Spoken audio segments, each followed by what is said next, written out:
Do you think third time is a charm in terms of trying to get another rating? Well, it's not the third time. This is going to be perhaps the fourth time in the last 3 years that we've been downgraded by both Standard & Poor's and Moody's. Now, it's important to understand this from the context of the overall macroeconomic climate, which isn't a very encouraging climate at all. IMF has recently indicated in their World Economic Outlook report that our economy has in fact declined by about 5.11% in 2016. The last time we declined by over 5% was actually in 1984.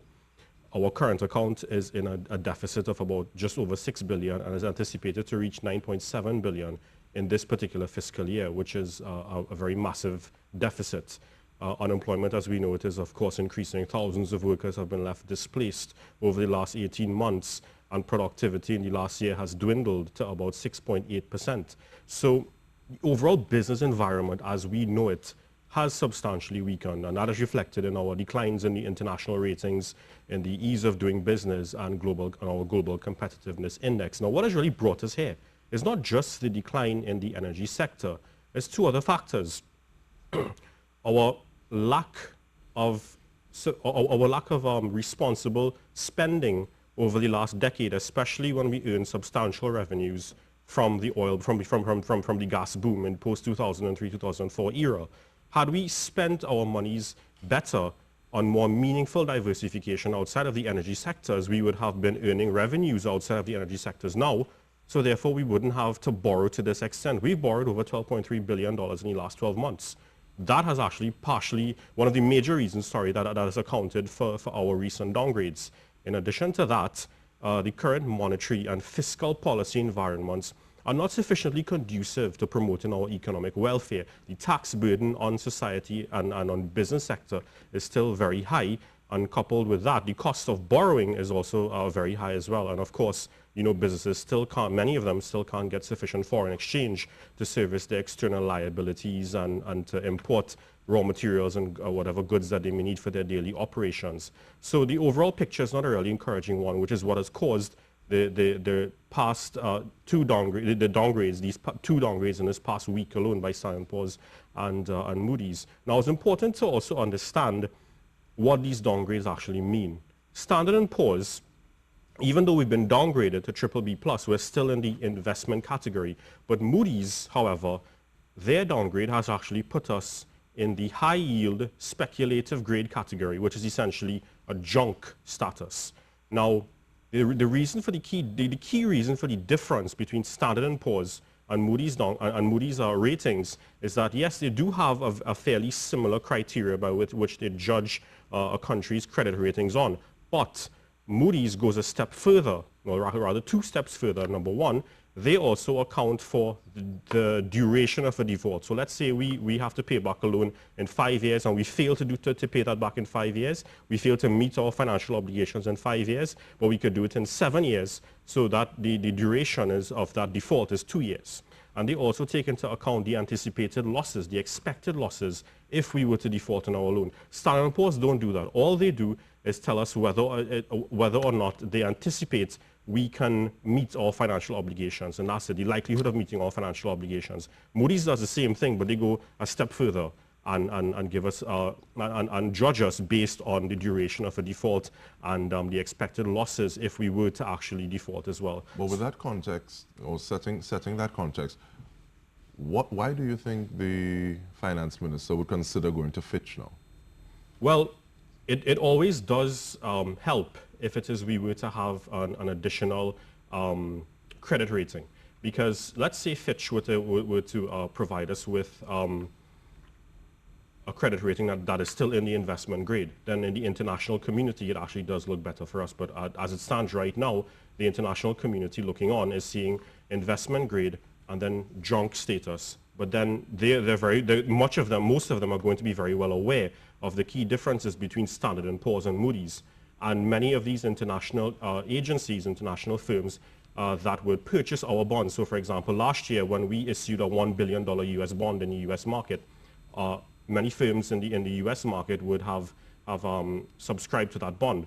So what you find now is that in the future, whenever we are going to engage in more borrowing, and we will, because the 2017-2018 budget is coming up, and part of that is likely to be financed by debt. So if we were to go to the international market, many of them have actual rules that they ascribe to, where they're not allowed to invest in the debt of a country that is not in the investment grade. So now that we're in the junk grade by Moody's, many of them would actually opt to not invest in our bonds, to not provide us with the debt that we need. Those that do opt to provide us with the debt that we need are going to provide that at a higher interest rate. So we're going to have to pay a higher service cost for that debt in the future, which is of course disadvantageous to the future generation when they have to pay off that debt, because they're paying it off. They're not just paying off the debt, but they're paying it off at a higher interest rate as well. So in that respect, it's actually going to take away from some of our savings in order to service that debt.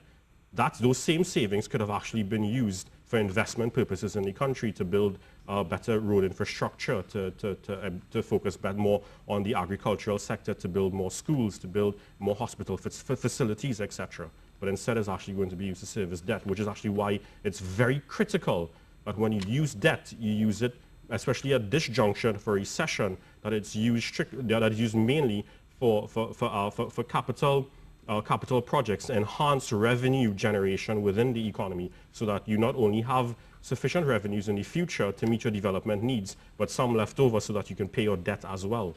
Do you see that debt being used in a manner as they just prescribed at this point in time? Well, I would hope so. And you see, in the past, what we were told is that when the recent debt was taken up, is that it's going to be used for recurrent expenditure. Now, several things comprise recurrent expenditure, things like, for example, wages and salaries. Many elements and transfers and subsidies as well also fall under recurrent expenditure. Moody's has actually indicated that we have spent in the last fiscal year about 70% approximately on wages and salaries and transfers and subsidies. Now that is not positive whatsoever. In addition to that, in the first quarter of this fiscal year, over 80% of our expenditure was actually on wages and salaries and transfers and subsidies. So we have to question, if our productivity is declining by 6.8%, why are we spending more on wages and salaries? That's a bit counterintuitive, especially at this point. Now is the time when we need to look to cut expenditure in certain areas, increase it in other areas, in the more productive areas, so that we can earn revenues as well. So I would hope that in the upcoming mid-year review and then further down the road in the upcoming budget, this is what is actually done, a reallocation of certain expenditure to more critical areas that will boost our revenue, boost our exports, boost our forex earnings, but at the same time, not try to displace workers where many more of them become unemployed. But we really need to cut expenditure in certain areas, because how can we keep spending at these levels if we're not earning sufficient revenues at the same time? There seems to be a gap between the facts and the context that you're giving us and what I guess the wider population would know, especially when you see people working towards getting back pay or something that is owed to them. Who bears the brunt of responsibility for having that conversation move forward in a way that we say, okay, well, this is where we're at, this is where we need to be, how can we get there? You see, again, it all comes back to the possibility of us gaining more revenues in the future, especially in the short to medium term, so we can meet not just that part of our financial obligations, but all of our financial obligations as well. So we need to really have a forward-thinking plan to earn greater revenues. And I strongly believe that also involves, apart from reallocating expenditure, it also involves stronger collaboration together with the private sector. I think the time is ripe for the private sector to take the reins of economic development in their hands, to be granted more autonomy, especially when it comes to controlling more state enterprises, and also when it comes to certain public-private partnerships that can be used for engendering more capital projects within the economy as well. You see, the private sector, many elements have access to financing which would not be available to the government, readily available to the government. So if you were to engage, for example, in a public-private partnership, the government would start off as a catalyst for a particular project, for example. Let's say you want to build a new hospital or a new school or something like that, or whatever the case is, engage in a particular project in the agricultural sector. So the government will provide the startup capital, and the private sector would then step in, provide the rest of the capital, and oversee the project to completion. And that has significant advantages apart from the financial side. Other than that, there will be the private sector may have certain other technical resources, some technology that may not, or machinery that may not be necessarily readily available to the state sector. The private sector is also known for a bit less bureaucracy, for better, well, not all of them, but many elements of them are known for better, well, less bureaucracy and a better quality of institutions. So you would find that the overall job, the task at hand, gets done much faster, which means faster economic development. If the state and the private sector were to collaborate, and then you would find as well that it's going to create more jobs, more sustainable jobs as well, and which in turn translates into more incomes and more economic activity. So it's going to promote our economic welfare as well. I want to step away from the International Rating Agency for 2 seconds. You mentioned the IMF. Well, I just wanted to point out one quick last thing. The outlook that we got was stable, and for reasons being from S&P because we have these new gas projects coming on stream, and from Moody's that we have these financial buffers as well that we can rely on. But stable also means that the likelihood of a change in our ratings is not very strong for the next 6 months to 2 years. So within the next 2 years, we're not likely to see a change in these ratings altogether. That is actually what stable means. So I just wanted to put that out there as well, because there's a lot of what we've really been focusing on is that why we've been given this stable outlook, which is also quite important. But a stable outlook also means that there's not likely to be a change in the ratings within the next 2 years as well. So I just wanted to throw that piece of information. You compared Standard & Poor's and Moody's. How does Fitch weigh in the equation in terms of their monitoring policies? Well, again, Fitch is also one of the most more respected rating agencies globally. So their standards, their overall standards are going to also be more or less on par with Standard & Poor's and Moody's. It's just time is going to tell whenever they do opt to start rating us as to what ratings they're going to provide to us as well.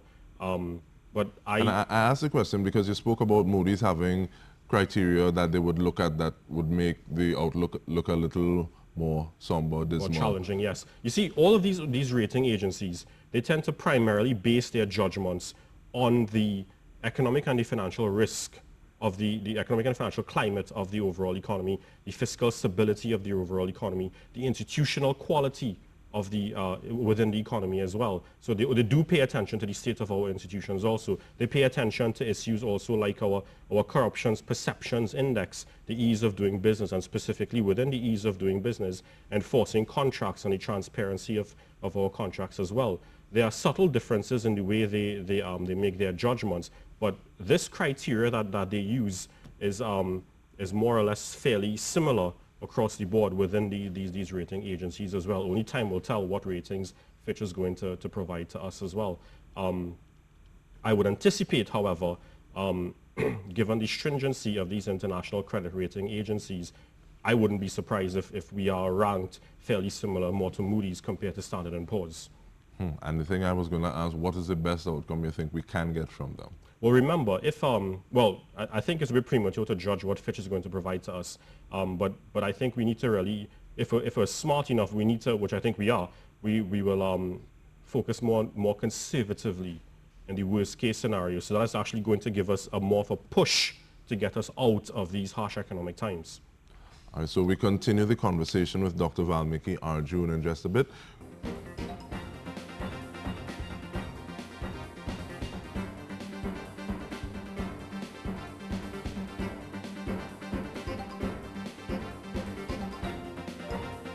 We are back. Dr. Vaalmiki Arjoon is still here with us, economist, and we are speaking about the property tax. Now, there was a lot of conversation about the legislative aspect of it, but we want to dive down into the economic part of that property tax. Is there anything good to be pulled from it? Well, taxes on the whole are not necessarily a bad thing. contrary to what much of the population would believe. You see, taxes is really the main source of government revenue. But one would expect that when we pay our taxes, when the country pays their taxes, that when the government spends them, that you're seeing at least an equivalent amount of economic development, at least an equivalent amount of value for your money. Now, have we seen that within the past decade or so? In many instances, the answer is no. Now, when it comes to the property tax, the information circulating is that the tax revenue is actually going to be allotted to the central government, the consolidated fund. But the spirit of the property tax really isn't for that particular purpose. Globally, when property taxes are paid, they go towards the various municipalities, the various corporations, the various communities for the purpose of local government upgrades. So they go for example, for upgrading the various schools in the community. They go towards upgrading the various road infrastructure. They go towards enhancing the availability of potable water, of clean drinking water, areas like that. So I personally do think that the property tax is a good idea, but it depends on what you're using the tax revenue for. It really ought to go for these local government purposes. And secondly, we need to take into consideration the timing of this particular property tax. But before I get into the timing aspect of it, there's another question that we need to also consider. In order to implement effectively this property tax, the BIR, remember, we have to take into account that the BIR is actually understaffed. With also a very high labor turnover. They're also going to require significant technical resources, significant labor resources as well, to implement this particular policy. It's also going to take several months to train field assessors. The BIR, coupled with the Evaluations Division at the Ministry of Finance, they have to create a very massive database. They have to engage in a significant data collection exercise, coupled with building a valuation role. Now, all of this, as I mentioned, is going to take a large amount of more technology and more human capital, more labor. And that begs the question, do we actually have enough time to institute the structure in place in order to implement this particular property tax? And I really don't think that we have sufficient time for that. So that begs the question, are we really going to see revenues from the property tax even being collected at this particular year? And it begs an even bigger question. The cost of putting these structures in place to implement this property tax, is it going to outweigh the revenues that we're going to collect from the property tax? And I am actually leaning towards that we would actually be paying more to implement these structures for this to implement the tax compared to the revenues that we're getting from the tax. We may very well be losing money, especially in the first year, when we do implement the property tax. But can we afford to look at it in a short-term sort of view, in the sense that the money that it would take to mobilize the initial implementation, could that more be considered an investment so that you have a rollout therein comes in the number one, the context of the economic climate that we're in right now. Can we really afford to be losing money right now? Remember, in the context of the current economy, and the context of the current business environment, and the cost of living and the cost of doing business is quite harsh right now, especially when you consider that economic activity has declined overall, so businesses are actually getting less sales revenue, coupled with the fact that they're paying higher taxes in the form of the business and the green fund levy. Their food prices are higher, and supermarkets have recently indicated that they're going to increase costs. And then there's VAT to also consider. The currency has devalued and was so important intensive, so that of course has affected the cost of production. Coupled with the fact that businesses can't get, they don't have sufficient access to foreign exchange. So the overall cost of living and the cost of doing business is quite high. That has already led to many businesses, especially the smaller organizations, having to downsize even further. Some have had to shut down, and many persons have lost their jobs in the last 18 months. The property tax, if it coming on stream at this particular point in time, is going to exacerbate the costs of doing business and the costs of living even further. So that begs the question, how are persons who have lost their jobs over the last 18 months, now that they're faced with a higher cost of living, higher food prices, etc., higher utilities, higher costs of transportation, how are they also going to afford to pay this additional cost, the property tax? In addition to this, you're going to find that more businesses are going to downsize even further in the short to medium term. So therefore, the overall climate in which the property tax is going to be part of is going to contribute to actually further worsening of the business environment and further unemployment at the same time. The property tax, as I mentioned, is not a bad idea at all. In fact, it could be a very good revenue earner and have the potential benefits of enhancing municipalities and corporations for local government purposes. But it has to be used for the right reasons, and more importantly, right now, it actually has to be implemented at the right time, and now is not the time to do it. I think the better time to do it is when we are not just out of the recession, but when we are sufficiently out of the recession. The Manufacturing Association came out, they made a statement, and one of the things they spoke about is the fact that they were hoping that plant and machinery weren't taxed in terms of the property tax did not ascribe to plant and machinery. Is there any way you think we can phase something like that, or are there other things you think should be exempt from the property tax? Well, I think that there's a very significant rule of exemption already from the property tax. So, for example, schools, hospitals, NGOs, churches, temples, etc. They're not likely to. They're not going to be. They're not going to have to ascribe to paying the property tax. But then, as you mentioned, these particular organizations within the manufacturing sector, if we were to look at it from an overall commercial perspective, what you're going to find happening later on is that in the not too distant future, when the tax is implemented, is that prices are actually going to be higher. So you're going to find quite likely that inflation is going to become higher as well. So take, for example, a well-known manufacturer of soft drinks and juices in the country. When they have to pay their property tax, that's 6% on their property and their machinery, etc., then they're going to pass that cost on to the supermarket or the retailer that buys the soft drinks from them. The supermarket in turn have to pay their own property tax, but in addition to that cost, they're going to have to incur a higher cost whenever they purchase these soft drinks from the manufacturer.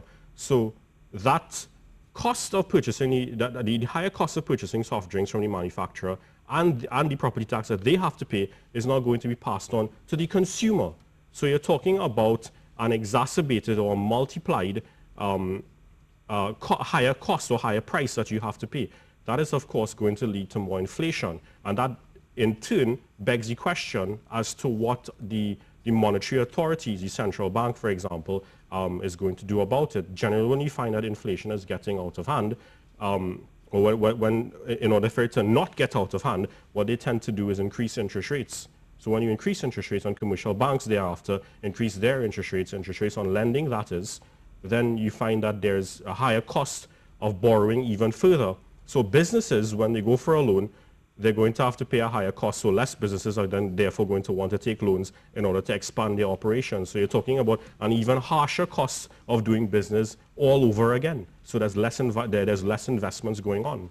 The finance minister yesterday spoke about a possible positive for people who are renting, in the sense that the fact that properties you need to say how much you're renting. So because there's that sort of transparency and accountability, people may actually pay less. Are there any other positives that you see coming out of that? I think the main positive that will really accrue from the property tax comes right back down to the purpose of this particular tax. Globally, the tax is intended to be used for specific areas within local government. I remember there's an instance in Canada where in a community they got together and they wanted a better upgrades of their infrastructure within the community. So better roads and better street lighting, etc. So the municipality, the corporation there told them that, okay, you're going to have to pay more on your property tax. So they did pay more on their property tax. I can't really remember how much exactly more they paid. But in paying more on their property tax, they were actually able to get what they wanted, to get the better infrastructure that they wanted in a very short space of time. But there was money left over afterwards from when they paid the property tax. And that money was in fact refunded to them afterwards in the form of a check in their mail. So that is transparency that we're talking about. Fingers crossed. We'll see what's happening, but thank you very much, Dr. Vaalmiki Arjoon, economist.